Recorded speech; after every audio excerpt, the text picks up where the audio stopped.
I don't know, it was the right lighting, right time of the season.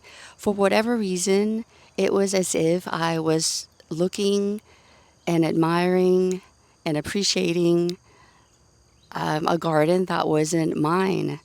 It, I don't know, it just felt like it was a spot that, though it was familiar, it was not familiar at the same time. I don't know if you ever had that feeling when you look into your garden from a different perspective, and all of a sudden you just feel more inspired, more motivated to garden.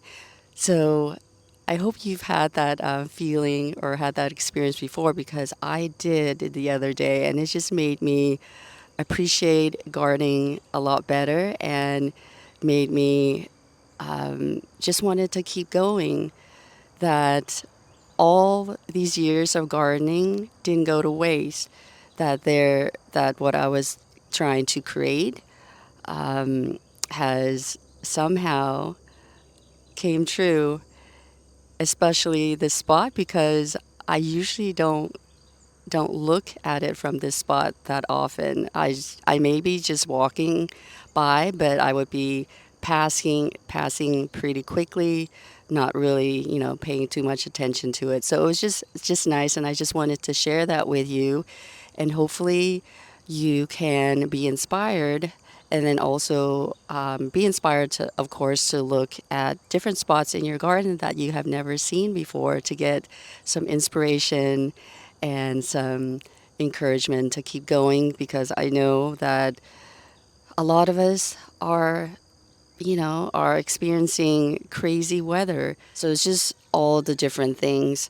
So anyway, let me go ahead and show you this spot of the garden, and I hope that you will feel inspired in your own garden. So let's go ahead and get started. So after wrapping up a video on the Chinese snowball viburnum, I was standing right here, not the same time of the day, of course. Right now it's early morning, and I was right here and was just admiring this corner.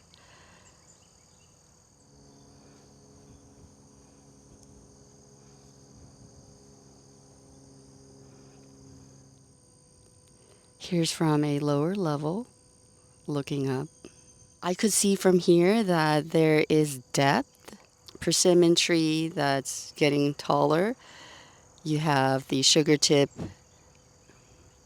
right here, sugar tip, rose of Sharon, elderberry, which I recently pruned back because there was just a lot of crazy growth and t- take out a lot of the clutter around here. I'll show you. When we get a lot of wet days, you get a lot of growth, and when that happens, compounded by the heat, you get a lot of, like pest pressure. There's not a lot of movement, air circulation, all of that.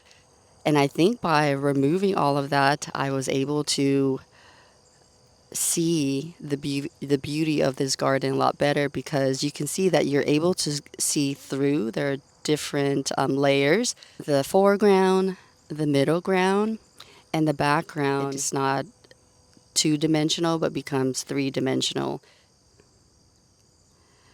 And what I also notice is this. So you see that there are many plants, many different plants. What ties this whole garden space as we're going to the left are those lamb's ears. Isn't that so cool? So you have lamb's ears serving as the connector in this whole space. Well, I should say right now we have the lamb's ears, and then later on we will have the vertical interest of the lemongrasses, and then also we'll have some movement unity as well, because as you know, grasses will sway in with the light breeze or wind, so you'll get that unity, that swaying unity when they do come or become bigger. I will show some clips for you to see how far this garden space has come along. So this corner right here was one of the last garden spots to be created. Most of these are quite brand new. So this is what your garden could look like in 3 to 4 years. Elderberry does grow very fast, and persimmon does grow very fast. So if you're looking for something fast growing, if you live in the same zone, same growing conditions as me, they could give you some, fast shade, so to speak, if you're craving shades like we do here. This space originally was on the wet side, so that means these plants are loving this spot because they do get nice, moist soil on a consistent basis. So the Rose of Sharon used to be somewhere else, but finally made its way to this corner, and I think it's a beautiful addition here. This Laurel petalum was in different spots before making its way here, and I don't know if this is the right spot for it. I wanted it to be here so it could get some size, so it could, when I will be over there, this could serve as a screen. I don't know the species or the variety of this Loropetalum, but I think it's supposed to be a dwarf kind, so it is spreading more than it's going up. So that, I mean, it's not an issue. It does offer nice background interest. I think I would like it to be a little bit taller, and we may get some good size later on because I could see that it's going up. And then elderberry was added, I believe, in 2023 or 2024. Bought it at a local plant sale. Didn't really know how it was going to do over here. Um, I don't know. It's just kind of decided to do it. Did not know that it was going to get that big, actually. So it, I think it's a good spot for it, and it's giving vertical interest, which is something that we lack in this garden, and it's providing some secondary shade, or when I say secondary, it just means just a little shade right now. With together with the Chinese snowball viburnum later, I think they will provide some good shade over here. The American persimmon, I think I purchased this at a local plant sale in 2022 or 2023. Now that I see its habit, I don't know if I would like this to be a shade tree. I don't know. So, and I think it has not flowered yet. So I have no idea. It keeps getting taller and taller. I think I'm gonna have to um,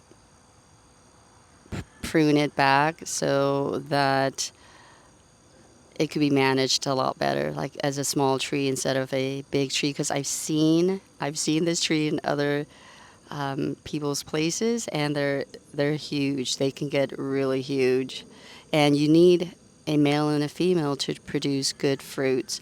Do not know what gender this is, male or female yet, so we'll have to see. So if you have a good spot for it, where you can just let it grow to its full size, and you like something to grow fast, that could be an alternative for you. But if you don't want something to grow fast, then you know that it's not a good tree to have.